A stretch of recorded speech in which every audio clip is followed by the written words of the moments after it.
ज्ञान the treasure में आपका स्वागत है।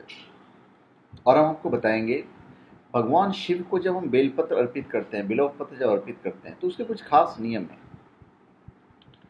तो वो जो खास बातें हैं वो आपको जरूर जाननी चाहिए। देखिए, बिल्व पत्र शिव जी को विशेष प्रिय है और शिवलिंग पर रोज बिल्व पत्र चढ़ाना चाहिए। शिव पुराण के अनुसार यदि कोई व्यक्ति नियमित रूप से शिवलिंग पर सिर्फ बिल्व पत्र ही चढ़ाए तो उसके जीवन की सभी परेशानियां खत्म हो जाती हैं। और बिल्व पत्र से जुड़ी हम कुछ खास बातें आपको बताने जा रहे हैं। किसी भी माह की अष्टमी, चतुर्दशी, अमावस्या, पूर्णिमा तिथि तथा सोमवार को बिल्व पत्र नहीं तोड़ना चाहिए। एक दिन पहले ही तोड़े हुए पत्ते पूजन में उपयोग किए जाने चाहिए, या आपने अगर खरीद कर लाया हुआ है तो फिर आप चढ़ा सकते हैं। अभी बिल्व पत्र का भगवान शंकर के पूजन में विशेष महत्व आपको पता है और इसका प्रमाण शास्त्रों में मिलता है। बिल्वाष्टक और शिव पुराण में इसका स्पेशल उल्लेख मिलता है। अन्य कई ग्रंथों में भी इसका उल्लेख मिलता है। भगवान शंकर एवं पार्वती को बिल्व पत्र चढ़ाने का विशेष महत्व होता है।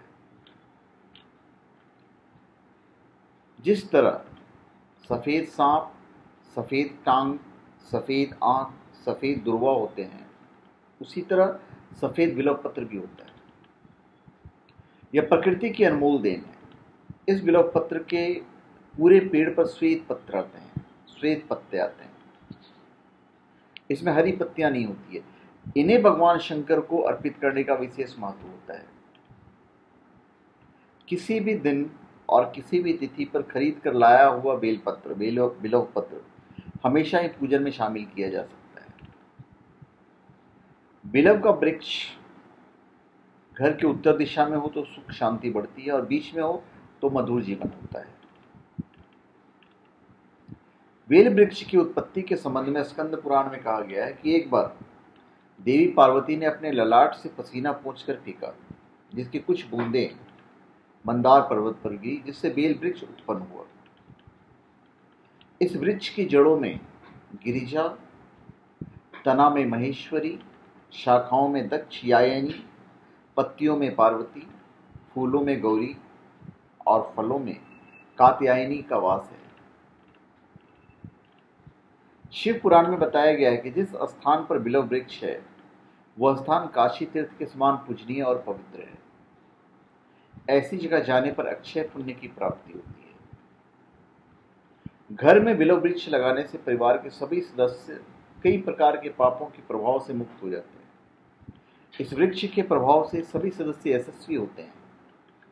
समाज में मान सम्मान मिलता है। यह शिव पुराण में भी बताया गया है। भगवान शिव को बिल्व पत्र चिकनी ओर से अर्पित करें। एक साइड चिकना होता है, एक साइड उखड़ा होता है, तो चिकना साइड शिवलिंग पे जाना चाहिए। बिल्व पत्र 3 से लेकर 11 दलों तक के होते हैं। ये जितने अधिक पत्र के हों उतने ही उत्तम माने जाते हैं। पत्तियां कटी या टूटी हुई न हो, उनमें कोई छेद भी नहीं होना चाहिए। शिव जी को बिल्व पत्र अर्पित करते समय जल की धारा जरूर चढ़ाएं। बिना जल के बिल्व पत्र अर्पित नहीं करना चाहिए। भगवान शिव पर अर्पित करने के लिए बिल्व पत्र तोड़ने से पहले एक मंत्र का उच्चारण करना होता है। उसके बाद बिल्व वृक्ष को प्रणाम करके बिल्व पत्र तोड़ना चाहिए। मंत्र मैं डिस्क्रिप्शन बॉक्स में लिख दूंगा, आप लोग पढ़ लीजिएगा। अमृतोद्भव श्री वृक्ष महादेव प्रिय सदा गृहामी तव पत्रणी शिव पूजार्थ मदारात। शिवलिंग पर चढ़े हुए बिल्व पत्र को कई दिनों तक बार बार धोकर पुनः शिव जी को अर्पित किया जा सकता है। रविवार और द्वादशी तिथि एक साथ होने पर बिल्व पत्र का विशेष पूजन करना चाहिए। जो बिल्व का जो वृक्ष है, बेल का जो वृक्ष है, इस पूजन से महापाप से मुक्ति मिलती है, धन की कमी भी दूर होती है।